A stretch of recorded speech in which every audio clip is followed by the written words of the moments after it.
this confrontation as it took place. You had one man walk in with an assault rifle and nearly 500 rounds of ammunition. He goes up against one woman who has only her words, and yet she is the one that saved hundreds of lives, according to authorities. This was that call. Police, what's addressing your emergency? It's a remarkable call. I'm on 2nd Avenue in the school, and the gentleman said, tell them to hold down. The police officer are coming, and he said he's going to start shooting, so tell them to back off.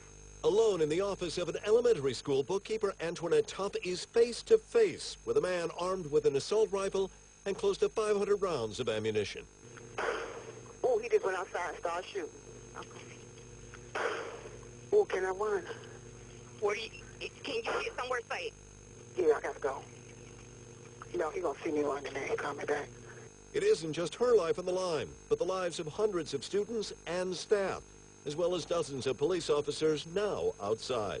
He said to tell them to back off. He doesn't want the kids. He wants the police. So back off. And what else, sir? He said he don't care if he dying. He don't have nothing to live for. And he said he's not mentally stable. Okay, stay on the line with me, okay? Put the phone down if you have to, but don't put it on hold so I can't hear.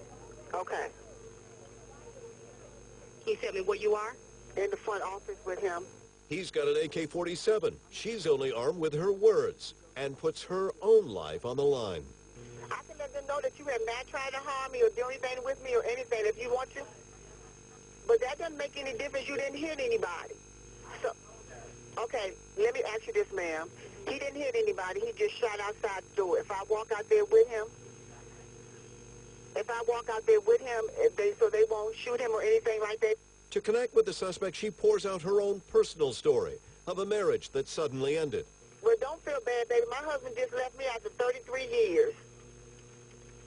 But, yes, you do. I mean, I'm sitting here with you. And her own thoughts of suicide. We all go through something in life. No, you don't want that. You're going to be okay. I thought the same thing. You know, I tried to commit suicide last year after my husband left me. But look at me now. I'm still working and everything is okay. There's no hint of fear, no sense she's lying to save herself. Her cool, collect nature moves even the police dispatcher. Ma'am, you're doing a great job. Moments later, after convincing the gunman to put down his weapon and lay down himself, the police barge in. And only then does Antoinette Tuff finally break down. I'm telling you something, babe. I ain't been so scared all the days of my life. Me either. But you did great. Ooh, Jesus. And it's at that moment that you realize how just human she really is, having held up for this remarkable ordeal that went on for almost an hour. It should be pointed out that Ms. Tuff has been with this school district now about 8 years, been in this school about 3 years, but on that particular day, she originally was not scheduled at that time to be in the office. She was there due to a last-minute change. Talk about fate, Christy. Cameras are becoming increasingly used and popular. Law enforcement officers in Rialto, California, after a successful pilot program in the American state, would soon be wearing them. New York is expected to be next after a federal judge ruled the city's stop and frisky policy is unconstitutional and ordered cameras for some officers. More in this report by CNN. Basically, this is the camera device. In Rialto, California, police officers are wearing tiny portable cameras on their uniforms to monitor their dealings with the public. Slow down. It's tethered with a battery pack. The battery pack allows us to activate the camera. There were 54 officers involved in the experiment. It does all of the audio and video recording. It is stored inside here internally. It cannot be manipulated, turned off, changed in any way. Now that stops, searches and arrests are being filmed, Keep your hand into your hand, both of you. Rialto's police chief says that complaints against officers has dropped 88% from 24 complaints last year to only 3. Keep your hands where I can see them. And use of force has also fallen by 60%. When they get dispatched to a call or they're going to make a self-initiated contact, they turn the device on. How you doing, sir? What happened? Your wheel blew off? Yeah. Could I call you a tow truck or something? I'm able to exit the vehicle, make contact with this person. Your wheel off? Can I call you a tow truck or something? I can pull this back and I can search through it. There's no manipulating what really occurred or what was really said. One day, this piece of evidence will serve as most of my report in court.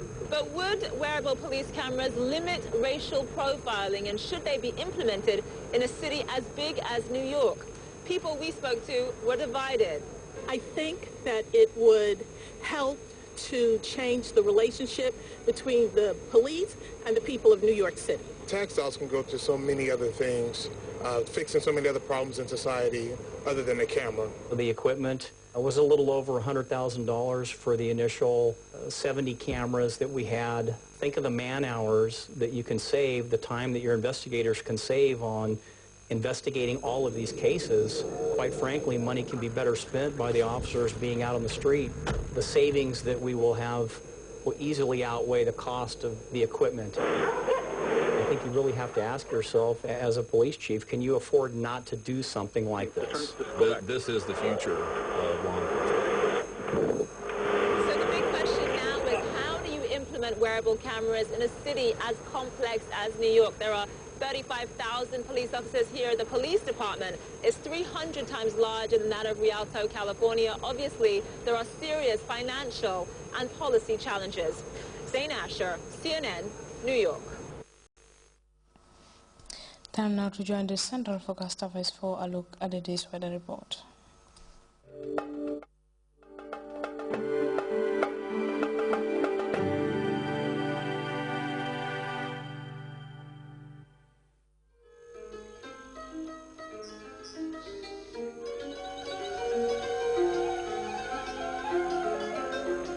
The source assures us of a continuous flow, and from there, everything follows. And for those of us who know what the River Gambia stands for, understanding its sustainability in all aspects of life is easily confirmed. The River Gambia provides nutritious delicacies as food, while it provides its wildlife a balanced ecosystem. This river, as a sanctuary, is committed to its inhabitants' needs without season. And as you travel along, all these values are replicated in one company, Elton.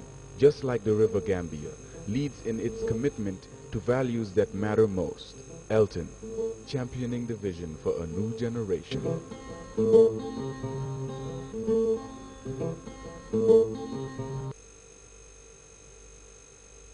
Good evening, viewers. Welcome to the weather segment. We experienced a variably cloudy atmosphere with rain over some places. Banjo recorded the highest with 18.5 millimeters, Janjambure 5.3, Unum recorded 2.8 millimeters, Junoy and Bassa recorded 1 millimeter, whilst Kawur recorded trace.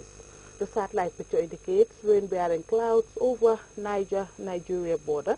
The central and the eastern part of the continent elsewhere indicates dry and stable conditions. For the forecast tonight, we're expecting a variably cloudy atmosphere to prevail over the western part of the country, whilst over the eastern sector, we're expecting rain and or thunderstorm to prevail. Tomorrow morning, we're expecting scattered rain to prevail over the entire country, becoming warm and cloudy over the western sector, whilst over the eastern sector, we expect the rain and or thunderstorm to persist. Winds will vary between southeasterlies and southerlies in orientation, and the speed will be about 3 to 10 kilometers per hour. Morning temperatures, we're expecting 22 degrees Celsius over the Greater Banjul areas, 23 over West Coast and North Bank region, while Lower River and the rest of the country will record 24 degrees Celsius.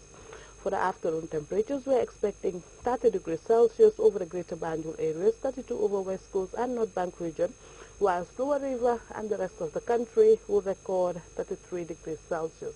Moving on to the sea, we're expecting a low tide of 0.1 meter at 4:51 p.m.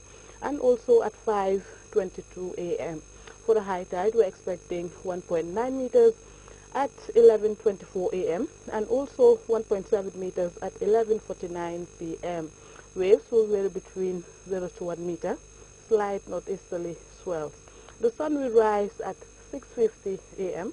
and will set at 19:26. Thanks for watching and do have a wonderful